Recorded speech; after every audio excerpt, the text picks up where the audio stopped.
मेरा 17 साल का भाई मेरे कमरे में सोने लगा था। जब से वह मेरे कमरे में सोने लगा तब से मुझे अपने शरीर में बदलाव महसूस होने लगा। अचानक मेरी पीठ के निचले हिस्से में दर्द होने लगा। मेरे भाई ने मुझे अस्पताल नहीं जाने दिया। एक रात में सोने की नाटक कर रही थी, तभी आंधी रात को मुझे अपने शरीर पर एक भार महसूस हुआ। मैंने नाइट लैंप जलाकर देखी तो वहां मेरा 17 साल का भाई था। वह मुझे मेरी शादी से पहले ही एक पति का अनुभव दे रहा था। उस रात उसने मेरी आंखों में देखा और नमस्कार दोस्तों, आज की इस कहानी में आपका स्वागत है। मेरा नाम रीना है और मैं अभी 22 साल की हूँ। मेरी माँ नहीं है। जब मैं 6 साल की थी तो मेरी माँ चल बसी थी। तब से आज तक मेरे पिता ने ही मेरी देखभाल और परवरिश की है। पिछले 7 दिनों से पिताजी अपने ऑफिस की काम के कारण शहर से बाहर गए थे। आज पिताजी 7 दिन के बाद घर लौटे। पिताजी अकेले घर नहीं आए थे, एक औरत भी उनके साथ थी। उस औरत से शादी करके ही पिताजी उसके साथ घर आए थे, लेकिन आज उस औरत और पिताजी का अवतार कुछ अलग ही था। दोनों के गले में नेकलेस था। पिताजी ने घर की नौकरानी मंजू को दरवाजे से ही आवाज दिया। उसे पूजा की थाली लेकर दरवाजे पर बुलाया। मंजू ने पिताजी और उस औरत की आरती उतारी। जब वह दोनों घर आए तो पिताजी ने कहा, रीना, यह तुम्हारी माँ मंजू है। हम दोनों अब शादीशुदा है। पिताजी की शादी हो गई थी। मुझे इससे कोई दिक्कत नहीं थी क्योंकि आज तक पिताजी ने कभी अपने बारे में सोचा ही नहीं था। वह अभी इतना बुढ़ा भी नहीं हुए थे। अभी वह 41 साल के थे। मैं भी कब से उनको फोर्स कर रही थी कि पापा, आपको दूसरी शादी कर लेनी चाहिए। पिताजी को वह औरत बहुत ही प्रिय थी। यह बात उन्होंने मुझे नहीं बताई। हालांकि पिताजी की उस औरत से शादी हो जाने पर मुझे बहुत खुशी हुई, क्योंकि मेरे पिताजी की खुशी में मेरी खुशी थी। पिताजी की दूसरी बीवी मंजू अब मेरी माँ बन गई थी। पिताजी और मेरी नई माँ को घर आने के 10 मिनट के बाद एक लड़का हाथ में 2 बैग लेकर घर आया। मैं इससे पहले उस लड़के को कभी नहीं देखी थी।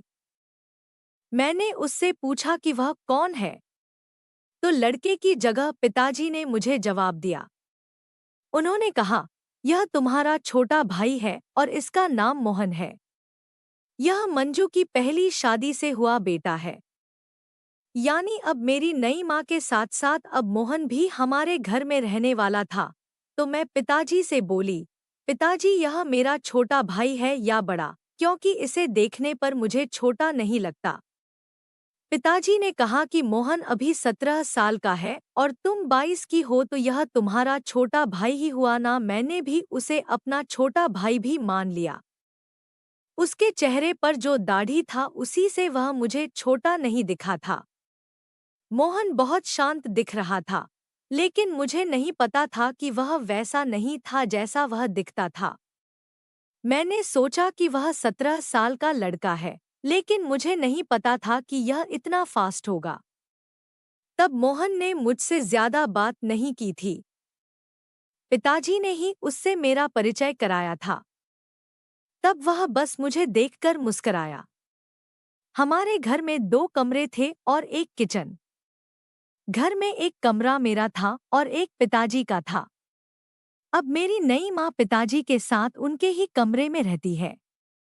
पिताजी ने मुझसे कहा था कि तुम मोहन को अपने कमरे में ही रख लेना। मुझे मोहन को अपने कमरे में रखने में कोई दिक्कत नहीं थी, लेकिन वह मुझे शर्मिंदा कर रहा था, इसलिए वह अपने माँ के कमरे में ही रहता था। एक दिन रात को खाना खाने के बाद पिताजी मेरे कमरे में आए। उन्होंने मुझसे कहा कि रीना, मोहन अभी छोटा है, वह ज्यादा बात नहीं करता, लेकिन अब तुम्हें ही उससे बात करानी होगी। अब से तुम दोनों हमेशा एक साथ ही रहोगे। मोहन रोज अपनी माँ के पास ही सोता है। जिसकी वजह से मैं अपनी पत्नी के साथ ठीक से समय नहीं बिता पा रहा हूँ। तुम समझो कि मेरा आशय क्या है। तुम मोहन से दोस्ती करो और धीरे धीरे उसे अपने कमरे में सोने के लिए मनाओ। मैं समझ गई कि पिताजी का मतलब क्या है। मैंने पिताजी के सामने हाँ में अपना सर हिलाई। पहले ही दिन से मेरी मोहन से दोस्ती बढ़ने लगी। सुबह को जब मेरे पिताजी मेरी नई माँ के साथ ऑफिस चले गए, तो मैं भी हमेशा की तरह अपने कॉलेज चली गई और कॉलेज जाते जाते मोहन को उसके नए स्कूल छोड़ दी। गर्मी का मौसम था, इसलिए जल्द ही मोहन की गर्मी की छुट्टियां होने वाली थी। मोहन से दोस्ती करने का यह मौका अच्छा था। अगले कुछ दिनों तक ऐसा ही रहा। गर्मी की छुट्टियां शुरू हो गई है। मैं भी उससे बातें करने के लिए घर पर ही रही। उस दिन माँ और पापा सुबह अपने समय पर ऑफिस चले गए। उनके जाने के बाद मोहन ने सोचा होगा कि मैं भी कॉलेज जाऊंगी, लेकिन उस दिन मैं कॉलेज नहीं गई, बल्कि मैं घर पर ही रुक गई। सुबह 10 बजे तक मैं घर का सारा काम कर ली थी। मोहन पिताजी के कमरे में बैठकर वही किताब पढ़ रहा था। मैं उससे बातचीत करने के लिए अपने माता पिता के कमरे में गई। मुझे देखकर मोहन ने बस एक प्यारी सी मुस्कान दिया और फिर से अपनी गर्दन नीचे करके किताब पढ़ने लगा। मुझे वह बहुत शर्मीला लड़का लग रहा था। मैं उसके पास गई और उसके हाथ से किताब ले ली, फिर भी मोहन कुछ नहीं बोल रहा था। मैंने उसे कहा, मोहन, जब से मैं इस कमरे में आया हूँ, अगर मैं तुम्हें थोड़ा भी छेड़ूं तो तुम मुझसे बात करने को तैयार नहीं हो। मुझे लगता है तुम मुझे अपनी बड़ी बहन नहीं मानते हो। मेरे कहने के बाद मोहन ने सिर्फ सर हिलाया। मैं उससे फिर से बात करना शुरू कर दी। मैं उससे बोली, भाई, गर्मी की छुट्टियां पढ़ाई के लिए नहीं है, बल्कि उछल कूद करने लिए भी है। और तुम हो कि छुट्टियों में भी पढ़ रहे हो। चलो हॉल में बैठो और कोई मूवी देखो। उस वक्त मोहन ने मुझसे कहा, मैं अभी मूवी देखने के लिए जवान नहीं हुआ हूँ। मोहन की बात सुनकर मैंने उससे कहा, अरे वाह छोटू, आप बोल भी सकते हो। मेरे इतना कहते ही मोहन मेरी बात पर हंसने लगा। फिर मैंने उसका हाथ पकड़ लिया और उसे पकड़कर हॉल में ले आई। फिर टीवी चालू की और कार्टून देखने लगे। मैं उससे छोटी छोटी बातें करती थी। वह मेरे बातों का जवाब देने लगा था। अब धीरे धीरे वह मेरे साथ घुल मिल रहा था। अब दिन में जब भी मेरे माता पिता घर पर नहीं होते तो मैं उसके साथ रहती। वह बाहर लड़कों के साथ बैट बॉल खेलता था और कभी कभी मैं उसे कैरम भी सिखाती थी। जल्द ही हम दोनों दोस्त बन गए। उस दिन मैं मोहन से बोली कि अब हम दोस्त बन गए हैं। आज से तुम अपने माता पिता के कमरे में मत सोने जाना। उसने कहा, नहीं नहीं, मैं अपने माँ के साथ ही सोऊंगा। मैं चाहती थी कि छोटू माँ पिताजी के कमरे से बाहर चला आए, क्योंकि उनके बीच की दूरियां खत्म हो जाए। फिर मैंने छोटू से कहा कि तुम अपने माता पिता की चिंता मत करो। मुझे भी अपने कमरे में अकेलापन महसूस होता है। अब यदि तुम एक दोस्त के रूप में मेरे कमरे में आते ही तो मैं तुम्हारे साथ अपना कमरा साझा करने के लिए तैयार हूँ। इसके लिए तुम्हें माँ पिताजी से बात करने की कोई जरूरत नहीं है, क्योंकि पिताजी भी चाहते हैं कि तुम मेरे कमरे में सो। अगले दिन रात को खाना खाने के बाद मोहन मेरे कमरे में आया।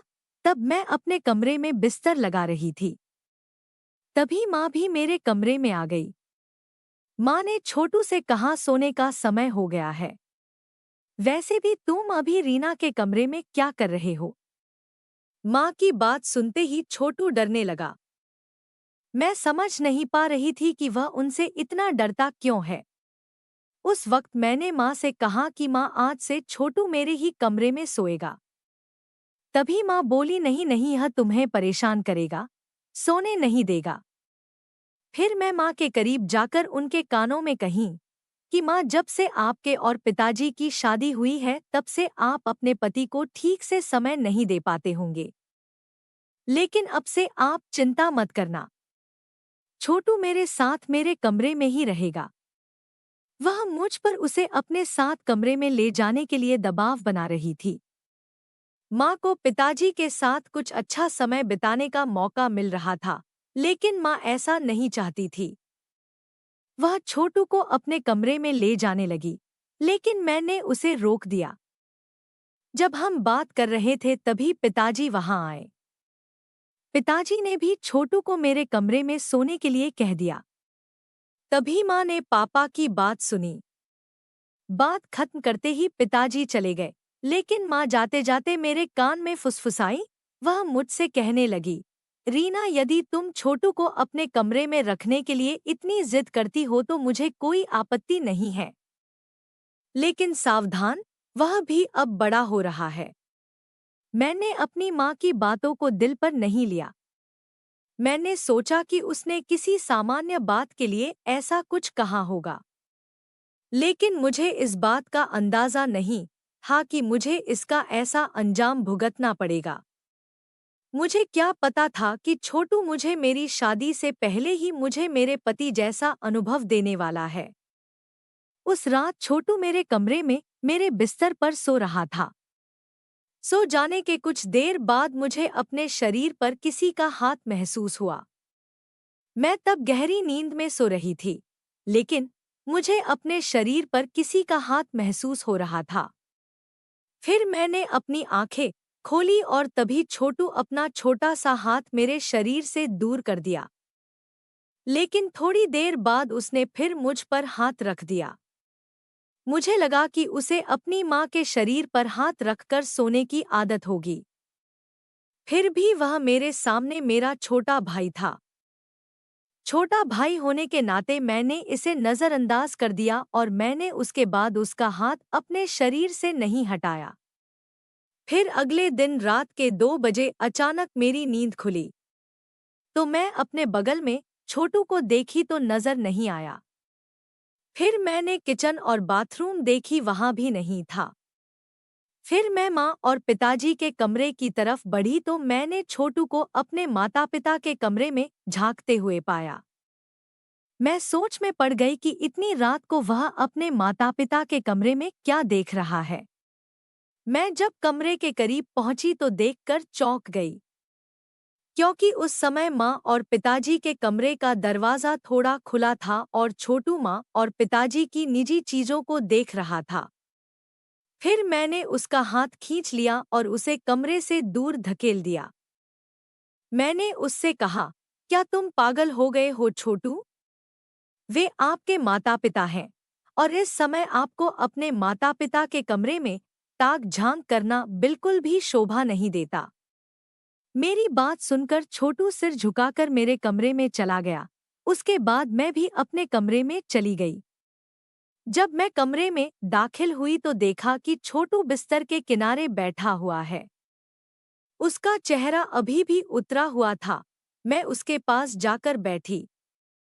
मैंने अपना हाथ उसके हाथ पर रख दिया, तभी मेरे हाथों पर आंसू गिर पड़े। फिर मैंने छोटू की तरफ देखा तो उसकी आंखों में आंसू थे। मैंने उससे कहा, ऐसा क्या हुआ जो तुम रोने लगे?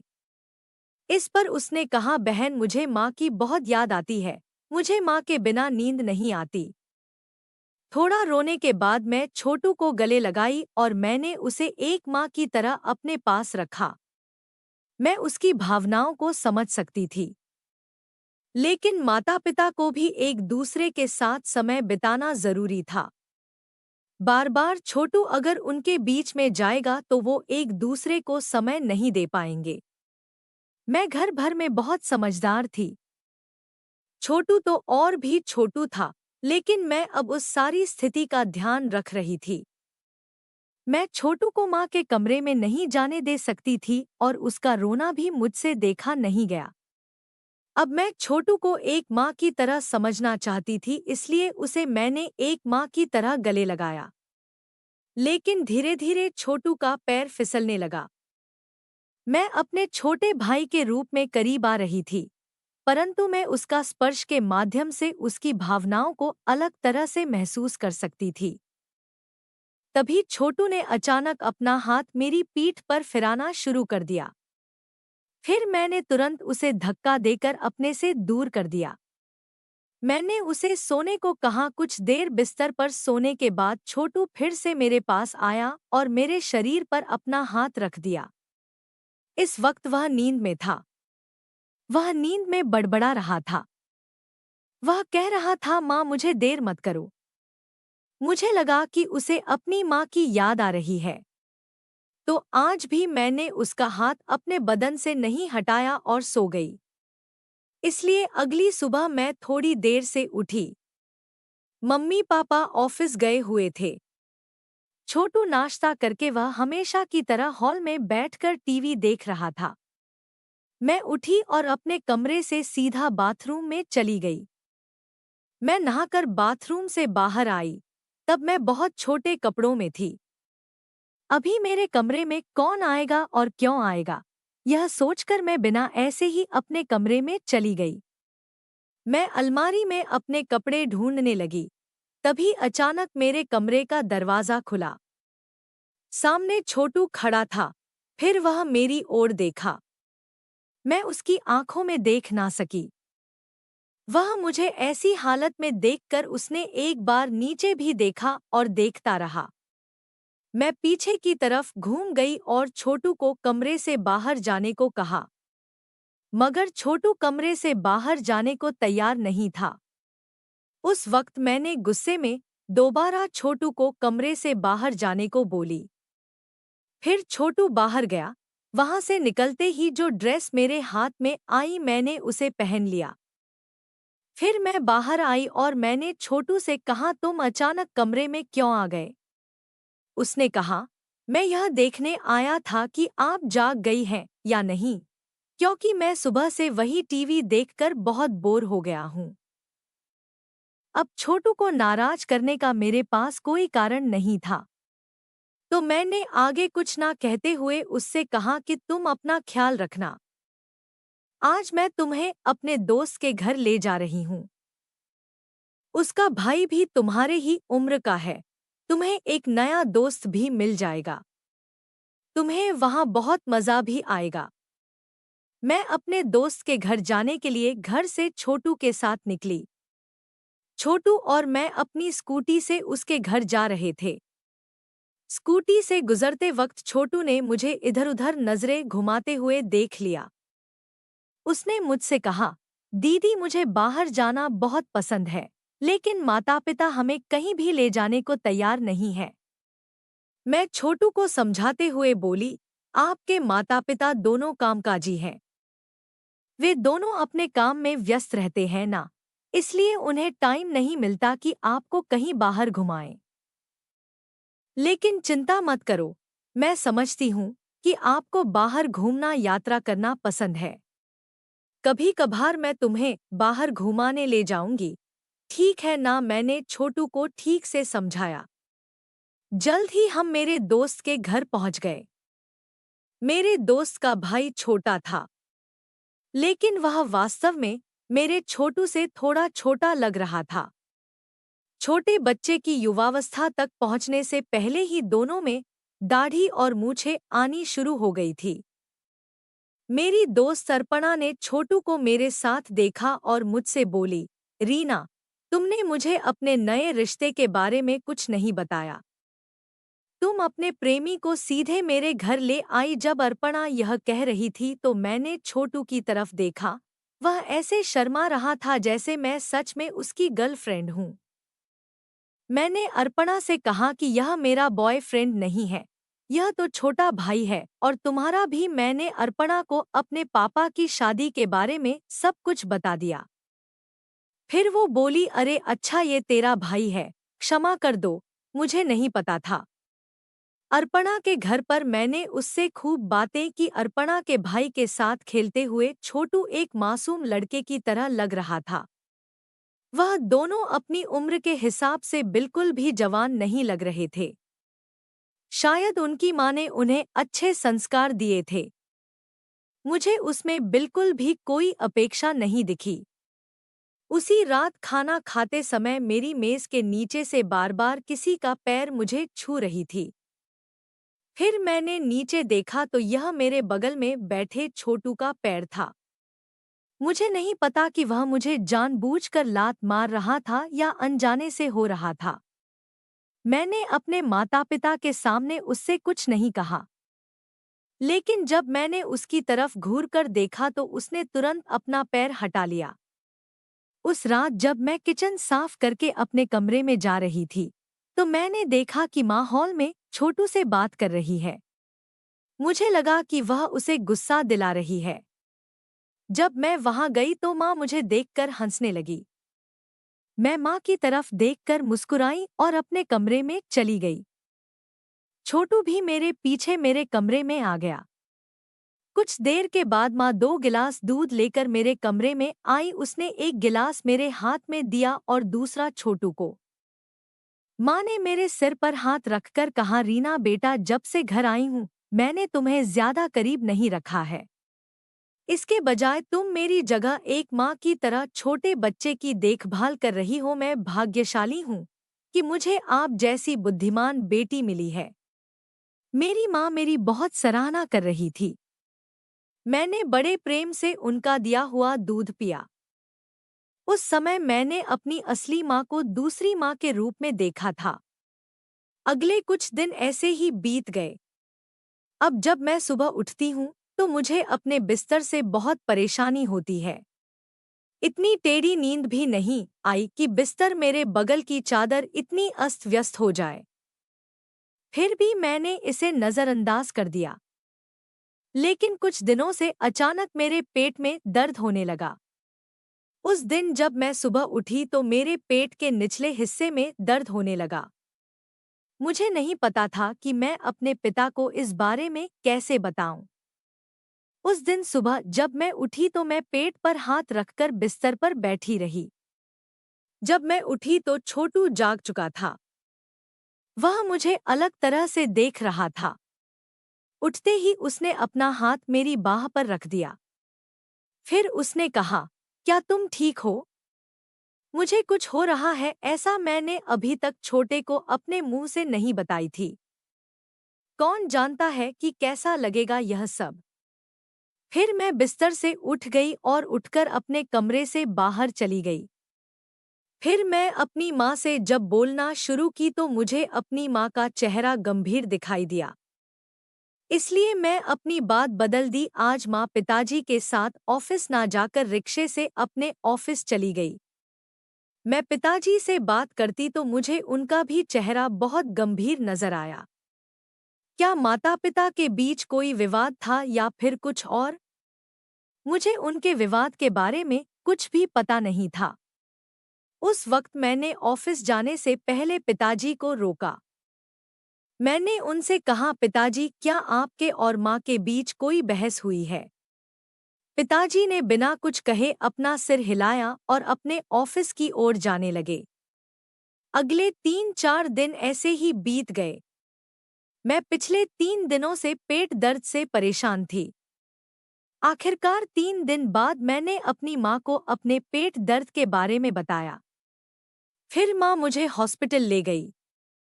वहाँ मेरा चेकअप हुआ। मेरी रिपोर्ट देखकर माँ ने अपना सिर झुका लिया। माँ ने मुझसे कहा, रीना बेटा, अब मेरे मन में एक सवाल है, इसका जवाब मुझे सच्चाई से देना। उन्होंने आगे कहा, रीना, क्या तुम्हारा कोई बॉयफ्रेंड है? मैं माँ से बोली, माँ ये कैसा सवाल है? इस रिपोर्ट को देखने के बाद आप मुझसे यह सवाल क्यों पूछ रही हैं? तभी माँ ने कहा, क्योंकि मुझे अब यह सवाल पूछने की जरूरत महसूस हो रही है। क्योंकि तुम्हारी रिपोर्ट में यह लिखा है कि तुम गर्भवती हो। माँ की बात सुनकर पल भर में मेरी आंखों में आंसू आ गए।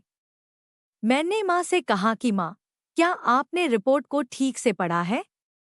मैं और गर्भवती, यह संभव ही नहीं है। क्योंकि मेरा कोई बॉयफ्रेंड या ऐसा कुछ भी नहीं है। उस वक्त मैं और माँ एक बार फिर एक दूसरे को देखा। अब मेरा पूरा संदेह दूर हो गया था क्योंकि वह 17 साल का था। लेकिन दिखने में वह बड़ा लग रहा था। अब वह मेरे बहुत करीब था। मैंने माँ से कहा, माँ, यह सब छोटू का किया धरा है, क्योंकि पिछले कुछ दिनों से मैंने अपने कमरे की चादर भी फटी हुई देखी है। मैं छोटू को नहीं छोड़ूंगी। जैसे ही मैंने यह कहा तो मेरी माँ ने मुझसे कहा कि रीना, शांत हो जाओ। छोटू गलत होगा, लेकिन यह सब बातें अपने पापा के सामने मत बताना। आपको पता ही होगा कि वे हार्ट पेशेंट से हैं। अगर वे बहुत ज्यादा सोचेंगे तो कुछ भी हो सकता है। फिर माँ ने कहा, मैं छोटू को जल्दी हमारे घर से ले जाऊंगी। तुम्हें यह सारी बातें अपने पापा को नहीं बतानी चाहिए। मैं तुम्हें इस गर्भवती स्त्री से भी छुटकारा दिलाऊंगी। मुझे भरोसा दिलाकर माँ मुझे बहुत अच्छे से समझाई। फिर मैंने अपनी माँ को गले लगा लिया। माँ ने मेरे आंसू पोंछे और हम घर जाने लगे। उस रात हर दिन की तरह अपने छोटे को कमरे में सोने दी। मुझे जल्दी नींद लग गई थी। थोड़ी देर बाद मुझे एहसास हुआ कि मेरे कमर पर किसी का हाथ है। फिर मैं आँख खोले देखी तो छोटू पकड़ा हुआ था। फिर मैं उस पर चिल्लाई और उसे अपने कमरे से बाहर निकाल दिया। मेरी आवाज़ से पिताजी जाग गए और मेरे कमरे में आए। इससे पहले कि मैं गुस्से में कुछ बोलती, माँ ने हर चीज़ का ख्याल रखा। माँ ने कहा, बहुत दिन हो गए छोटू अपनी बहन के ही कमरे में सो रहा है। अब हो सकता है कि वह कुछ दिनों के लिए अपनी माँ के साथ सोना चाहता हो। फिर माँ बोली, कोई बात नहीं, छोटू कुछ दिनों तक अब मेरे कमरे में ही सोएगा। माँ छोटू का हाथ पकड़कर उसे अपने साथ अपने कमरे में ले गई। उस रात में सो नहीं पाई, लेकिन कुछ देर के लिए अचानक मेरी आंख लग गई। जैसे ही मैं नींद में करवट बदली तो मेरा हाथ भी दूसरी तरफ किसी के पैर पर पड़ गया। तभी मेरी नींद अचानक से खुल गई। उठते ही मैंने अपने कमरे की लाइट जलाई। मेरे बगल में एक छोटा सा लड़का था। कब से वह मेरे सिर पर अपना हाथ फिरा रहा था। इससे मैं बहुत डर गई, इसलिए मैं डर के मारे जोर-जोर से चिल्लाने लगे। पिताजी मेरी आवाज़ सुनके मेरे कमरे में आई। मैं अपने कमरे में छोटे बच्चे को देख रही थी। मेरी माँ भी सदमे में थी। पिताजी ने मुझे रोते हुए देखा तो पिताजी ने मुझसे पूछा, रीना, क्यों रो रही हो? क्या हुआ? भाव विभोर होकर मैंने पिताजी को अपने साथ हुए घटना के बारे में सब कुछ बताया। उस वक्त पिताजी छोटू के कान के नीचे झापड़ मारा। तभी छोटू बोला, रीना, तुम किस बारे में बात कर रही हो? यह सच है कि मैं तुमसे प्यार करता हूँ, लेकिन मैंने तुम्हारे साथ ऐसा घृणित कार्य कभी नहीं किया। तुमसे किसने कहा कि तुम गर्भवती हो? उस समय मैं माँ बोली, माँ, आपने मेरी रिपोर्ट अपने पास रखी है ना, लाना जरा। तभी माँ ने कहा, कैसी रिपोर्ट? माँ ने मुझसे ऐसा झूठ क्यों बोला? फिर माँ ने पापा से कहा, अब आपकी बेटी मेरे 17 साल के बेटे पर बिना मतलब के आरोप लगा रही है। अब तो हद हो गई। मैं इस घर में बिल्कुल नहीं रह सकती। तुम्हें मेरे गुजारा बसर करने के साथ साथ मेरे बेटे का नुकसान भी चुकाना होगा। माँ पापा से ऐसी भाषा में बात क्यों कर रही थी?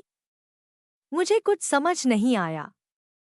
एक तो मैं सोचने लगी कि मैं गर्भवती हूँ। साथ ही मम्मी पापा की यह बातचीत देखकर मैं और भी डिप्रेशन में जा रही थी। तभी मुझे चक्कर आ गया और मैं गिर गई।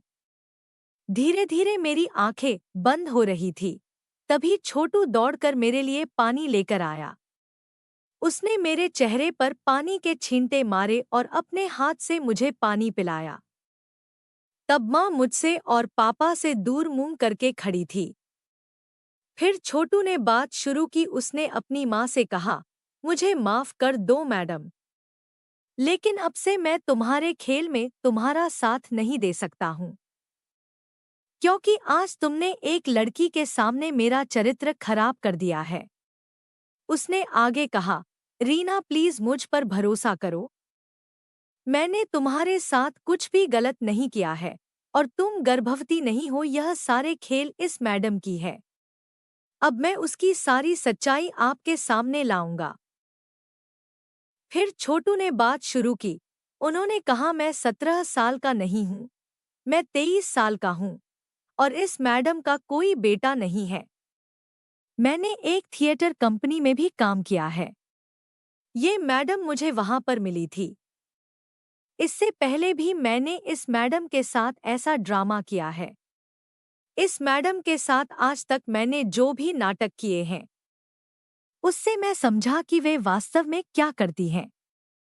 थोड़ी बहुत पढ़ाई के बाद यह मैडम एक कंपनी में 5,000 की नौकरी शुरू कर देती है और वह अपनी खूबसूरती का फायदा उठाकर कंपनी के मालिक या मैनेजर को अपने प्रेम जाल में फंसाती है और दिखाती है कि वह उसके सामने बहुत हताश बेचारी है।